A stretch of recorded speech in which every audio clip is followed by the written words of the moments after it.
বিশ্ব ভরদ্বাজ বংশগত জাত। সেই ছোট্ট ছেলেটা ধীরে ধীরে নবদ্বীপের বুকে বড় হতে লাগলো চন্দ্রকলার মতো। খুব অল্প বয়সে পাণ্ডিত্য অর্জন করলেন, কিন্তু তৎকালীন সমসাময়িক পরিস্থিতির জন্য পাণ্ডিত্যের অহংকার না দেখিয়ে এই হিন্দু সনাতন ধর্মটাকে কিভাবে রক্ষা করা যায় এই পথে এগিয়ে এলেন। তৎকালীন সমসময়ে বাবা ডবল ইঞ্জিন সরকার ছিল। ডবল ইঞ্জিন মানে কি?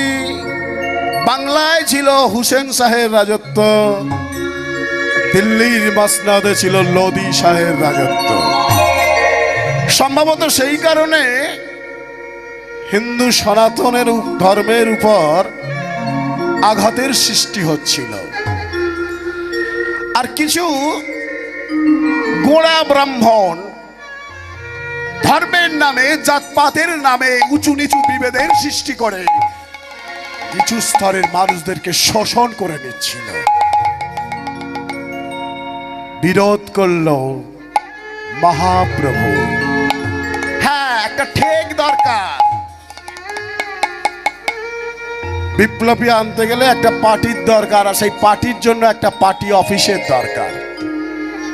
আপনি পার্টি অফিসে যাবেন, প্রতিদিন দেখবেন আপনার নির্দিষ্ট নেতাকে আপনি সময়ে খুঁজে পাবেন। তাই একটা পার্টি অফিসের প্রয়োজন। পার্টি অফিসটা তৎকালীন সমসময়ে তৈরি হলো শ্রীবাস আঙ্গনে। হরি হরি বল, হরি বল, হরি বল।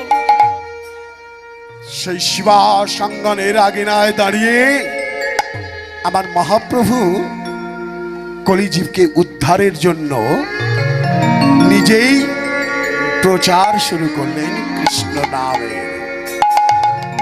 কারণ আপনি